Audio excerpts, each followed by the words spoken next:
Be smart, dummy, dummy, be smart. He said that fool, you weren't cool. He took a book to your school. Be smart, dummy, dummy, be smart. Don't get shocked if you get mocked. It's what you find when you use your mind. Don't you sweat it, look 'em in the eye. Don't regret it, hold your head high. Be smart, dummy, dummy, be smart. Try to show some tenderness, even when they're playing chess. You think it's dumb to be smart, but that's the way you make art. So be smart, dummy, dummy, be smart. Hi, I'm James Eade, and welcome to Change Your Mind. I live in the divided states of America, and how do we become united again? A divided house cannot stand. So, first off, we have to realize that united does not mean, uniformity does not mean, united does not mean uniformity. Sorry, I'm just waking up. And I think that, we don't have to look alike, talk alike, dress alike. So we have to become tolerant of others and their different views.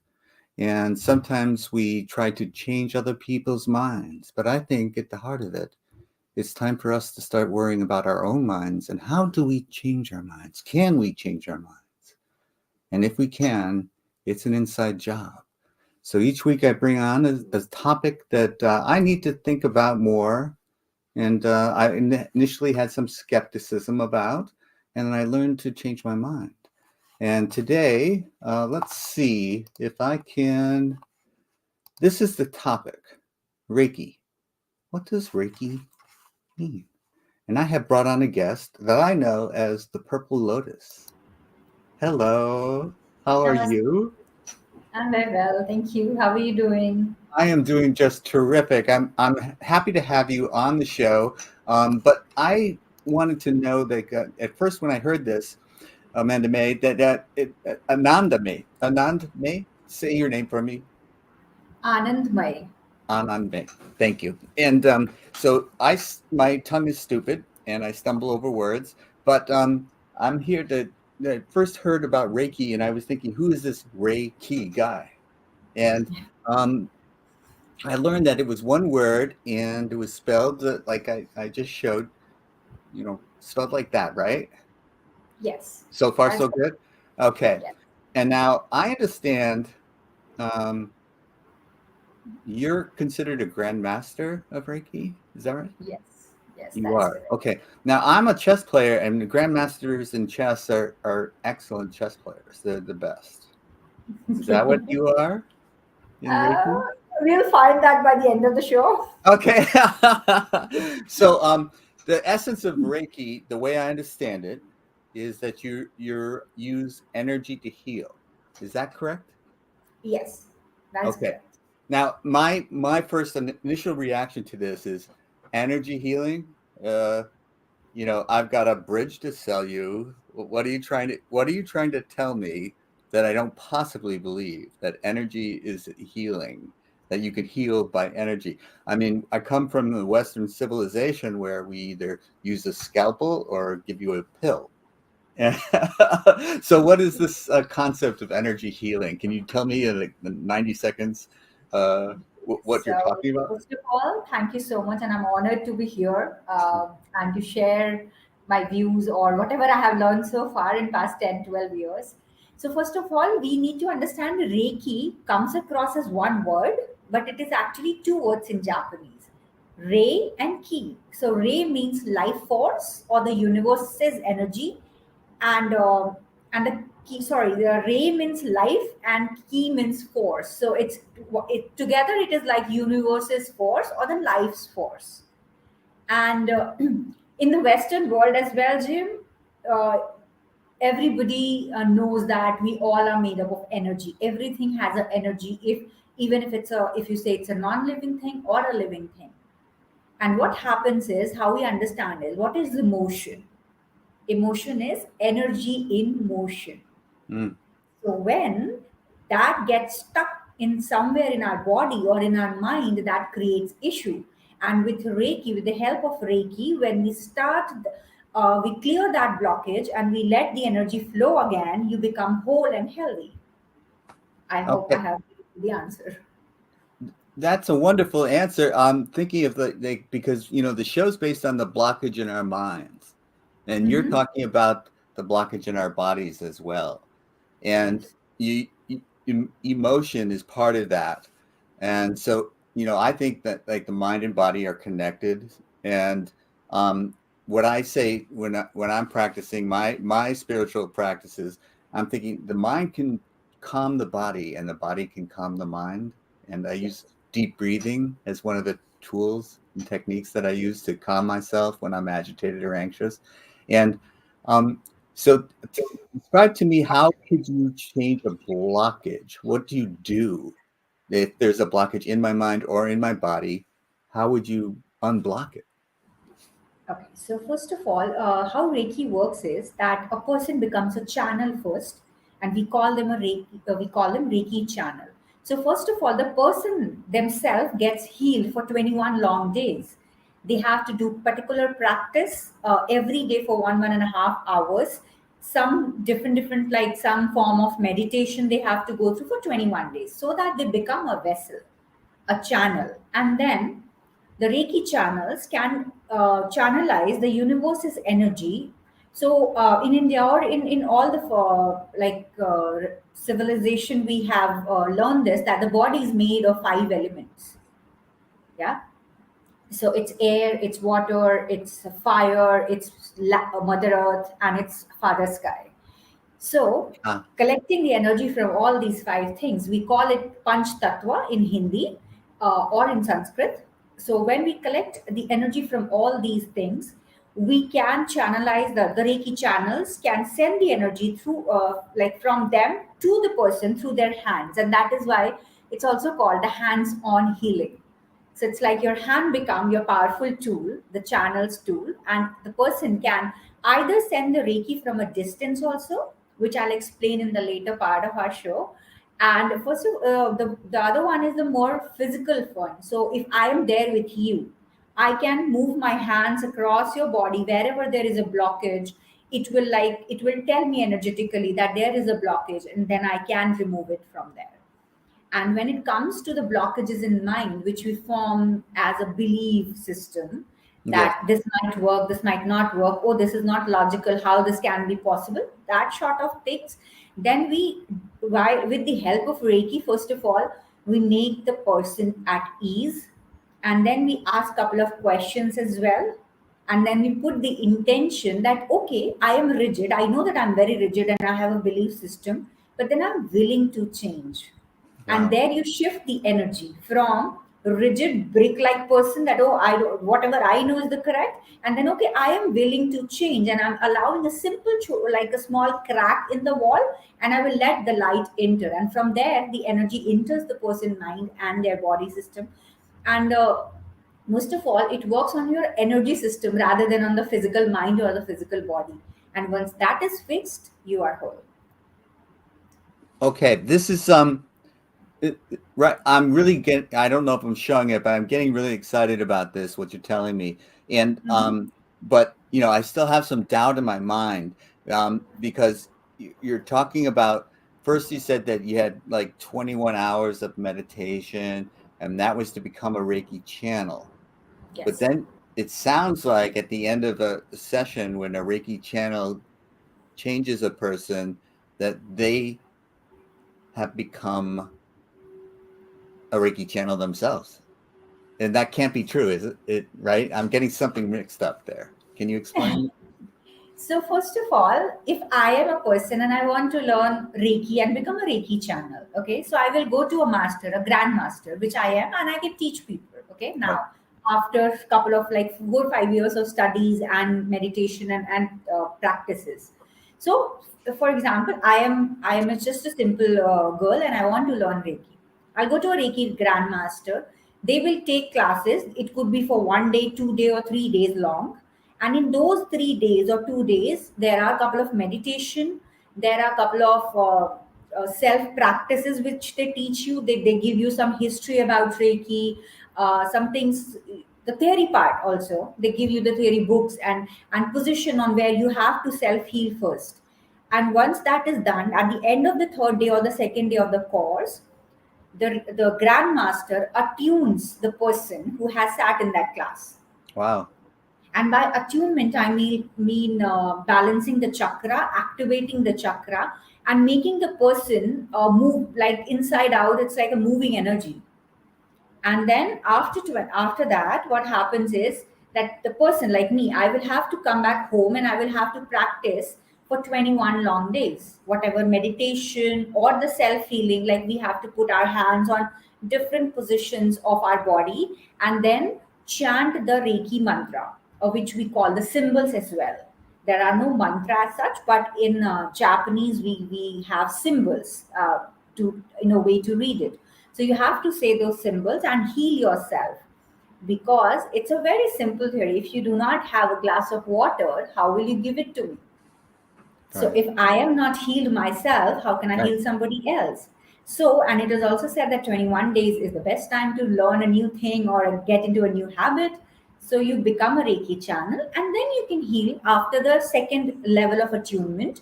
You can heal other people.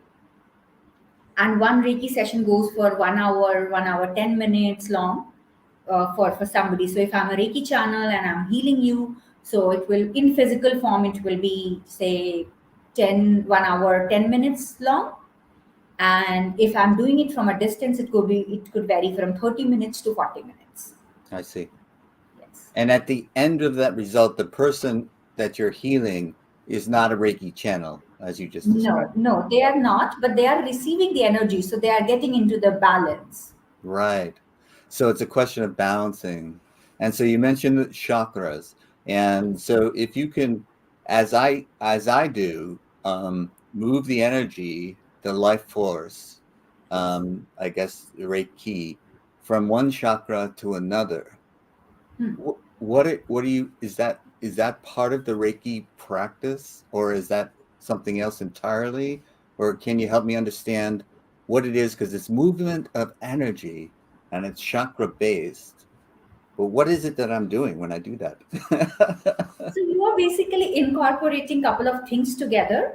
So when you work with chakra, it's altogether a different science, how you activate them, how you balance the chakra. So sometimes your chakra can be underactive or overactive, and Yeah. both is not good for your physical health as well. It's for spiritual health and for your physical health also.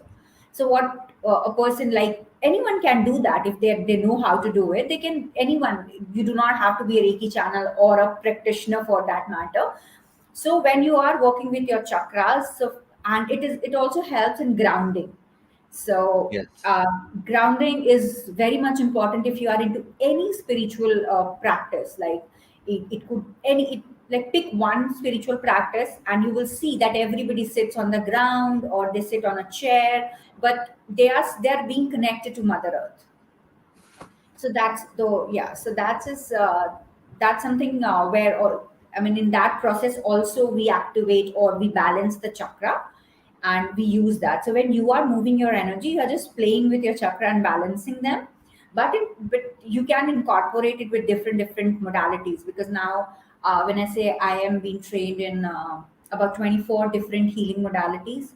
And so I incorporate Reiki, and then I incorporate journey healing or maybe EFT together, Uh-huh. and uh, and then I can play around with it. So Well, that's yeah, sounds like astonishing to me that you can do that. The question that was popping up in my mind is that I know when I can tell, or at least I'm kidding myself maybe, but I think I can tell when my chakra is undeveloped, and I can concentrate and help to energize it. But yes. I'm really unclear on how I detect it being overdeveloped. I think with your hands, maybe I could see you doing sensing it, but Hmm. how could I internally sense it?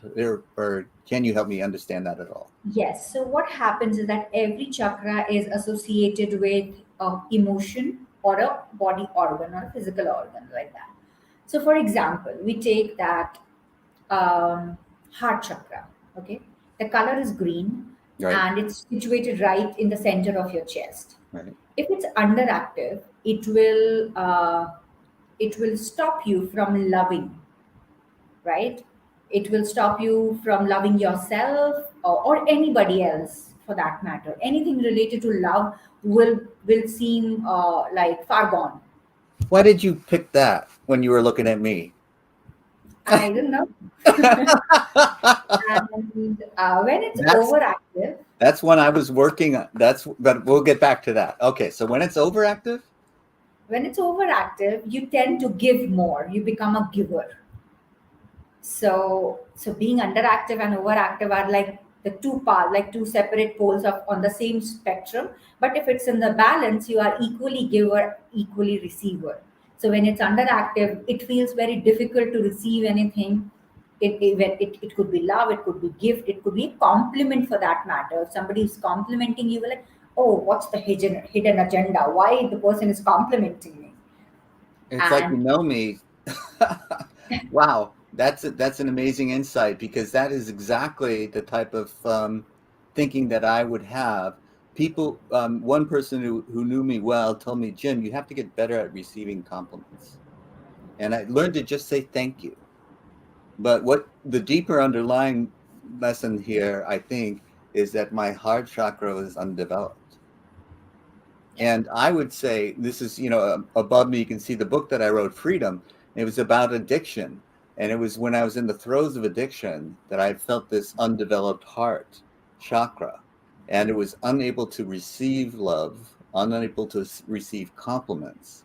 And so in my recovery, I worked very hard, diligently on opening that up, that part of me up. So that now, I have a foundation that I run. I'm a giver in many ways. That part I don't question, but still I question is the part of being able to receive. yeah. It's still very difficult for me. And I don't know, I seem to be opening up my heart to give without too much difficulty. But opening up my heart to receive seems to be I'm still stuck. So how would you heal me? Okay, so first of all, I could send you distance healing every day, and you can feel better, and we can discuss about that offline. That how you are feeling.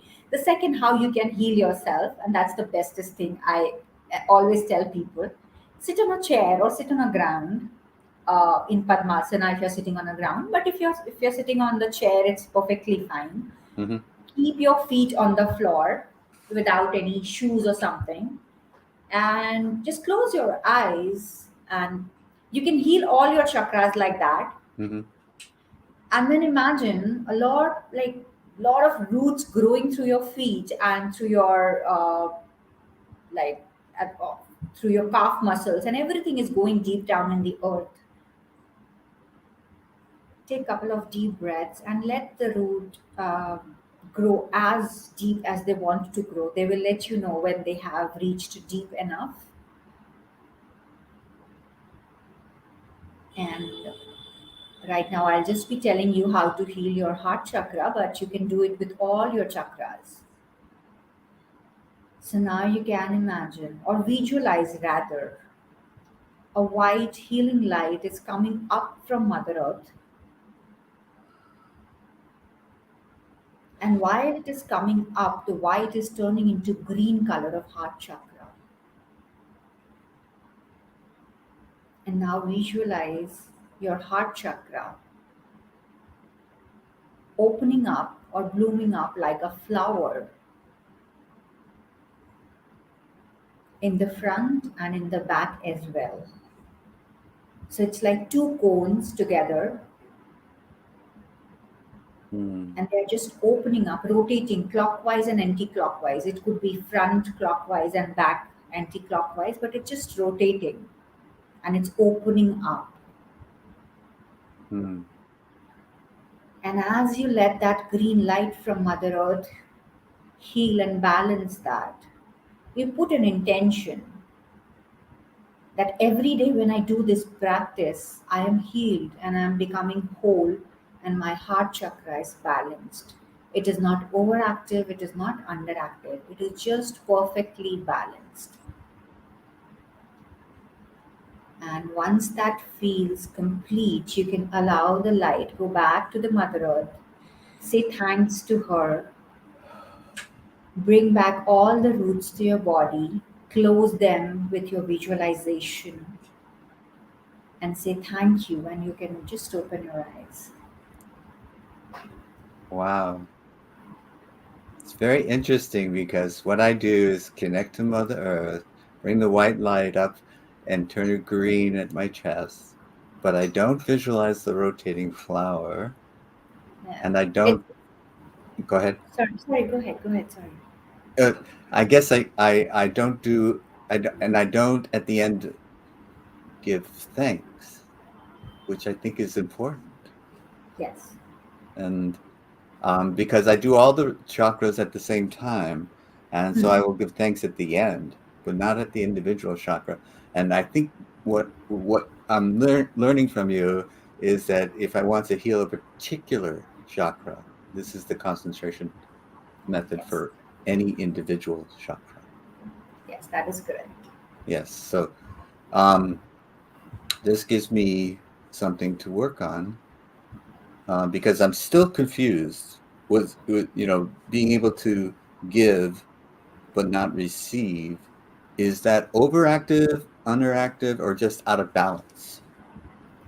It's out of balance. Uh-huh. Sometimes it's overactive, sometimes it's underactive.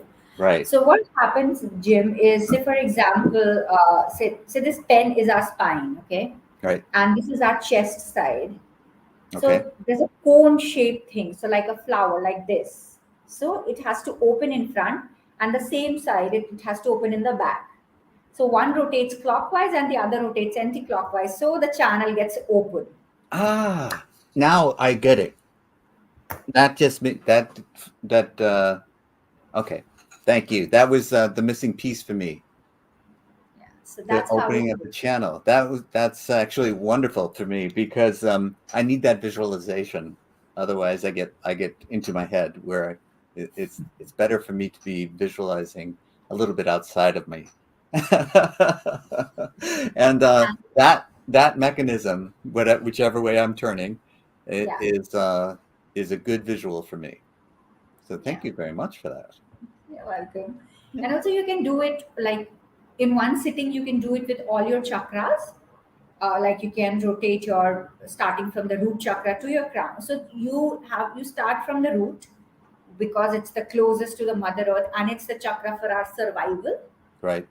It keeps us connected to the Mother Earth. It helps us trust people. It helps us with money, which is very important in this world to Sure. survive. So that's a chakra of survival. So we start from the root chakra, we come up to the third eye chakra, and when we go to the crown chakra, which is little above our head, we make a fountain of violet color. We Say do that. not open Say that one more time. You make a fountain. of the violet color, crown chakra.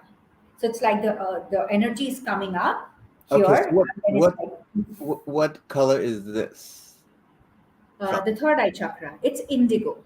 Third eye is indigo, so that is different from violet. This is I'm having trouble picturing. Indigo is what darker than the violet that you're talking about. It's a Yeah, violet fountain. is purple. It's basically purple color, vibrant purple. Indigo is shade of blue. Got it. Indigo, dark blue. Dark blue. Yes. Okay. So I actually because the way I learned this was white, the crown chakra, and you're saying it's violet.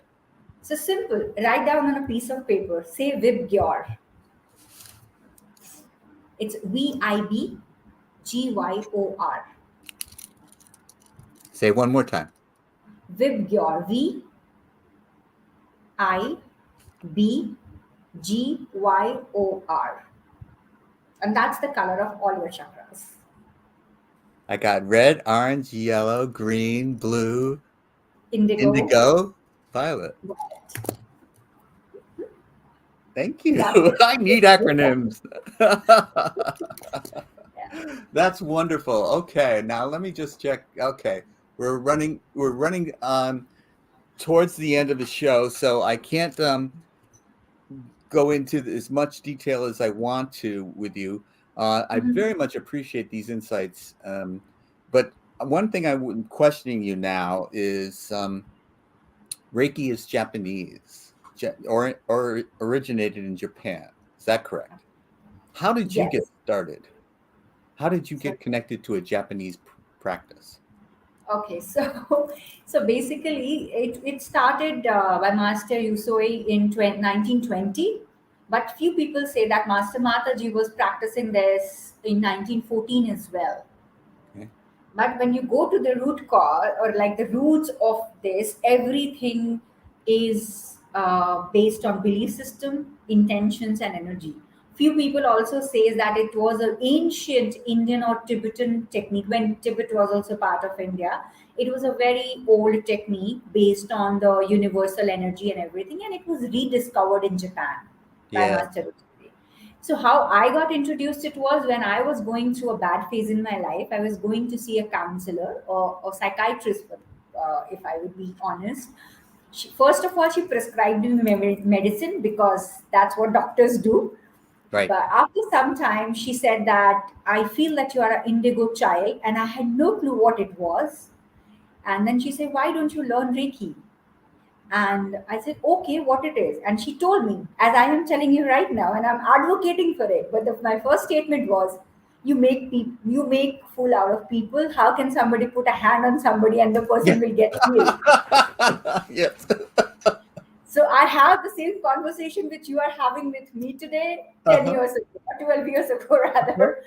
So from there to from a skeptic person to becoming an advocate was a wonderful journey. So that is how I got introduced to Reiki. And then I thought that if it can help me, why I can't help other people after learning this? So that's how I chose this. That is a wonderful story. It warms my heart because, I think if I can ease the pain and suffering of others, why wouldn't I? And it sounds like you came to that same conclusion, something like that. It's that if this can help me, why wouldn't I help others using it? And Yes. I have found, and tell me if this has been your experience, that when I help others, I seem to get back more than I give. I Yes. feel so much better um, when I can heal someone else's pain and suffering, or even just ease it. Uh, it's a wonderful gift that I receive as well. And uh, and the idea that all of this ancient wisdom, wherever the source of it is, I think that it's probably this, they have the source in common someplace, because the manifestations out there, when you really get involved in any one of them, you see the similarities and Yes. how they may be being manifested in slightly different ways, but the commonalities are what binds them together. That's Yeah. great. Yes. And so whether or not it's ancient Indian wisdom that has been rediscovered or whether it was discovered independently, it really doesn't matter to me. Yeah, it doesn't actually. Yeah. As long as it's helping people, Yes. origin, the history matters to know. It's a good to know knowledge, but Yes. in real life, it's helping people. And you said it very beautifully that when you help people, help comes to you very effortlessly and easily, and Yes. that is because when you do something good for somebody else, you feel happy and you shift from a place of not feeling so good to a place of feeling good, which shifts your energy also. Yes. And universe always gives you back what you see or who you are.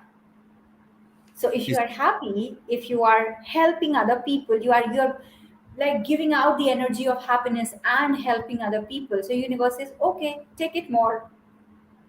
yes. That I'm not sure I understand the physics of it. I can't write down a formula for it, but it seems to be true in practice. I definitely have that experience, and I've heard people say it often enough that I know it's not just me. It happens to anyone who's practicing these healing techniques. They experience the happiness that they're giving. And we are running out of time, but I have like at least 10 different magical stories related to Reiki only, which I can share. And it's not borrowed from anyone. It's like my own story, my own experiences. Okay. Well, what I'll do is I'll have you back if you will join me again, Of and course, that would be an honor. we'll get into that, and I won't be so skeptical when I start. So I have, I don't know why this is coming to me again and again, but after all this conversation, the one thing which is coming to me is life throws experiences to us. There are two things which we can do: either ask what is happening to me and get irritated and frustrated about it, or ask the question why this is happening to me and learn the lesson. And if we choose to learn the lesson, also, there are two things again what we can do: either become bitter, oh, this has happened to me and I will make everybody else suffer, or we can become better and heal other people. Yes, and in one lifetime you can do both. Yes, yes. And that's Thank called you. transformation. Thank you so much for joining us. And Thank you for having me. It was an honor, honestly, to connect with you after so long. yes, yes, and I will take you backstage now, but we will connect again. I feel Sure. it. All Thank right, you so much. you bet. Wow, I'm still recovering from that, but I want you to know that this has been a series of shows about changing my mind, but it's up to everyone to change theirs. And so until next time, thank you for watching this week's episode of Change Your Mind. And the Roman god Janus in my lower left-hand corner is going to be replaced by a more modern version because we can change our minds. And just remember, every weekend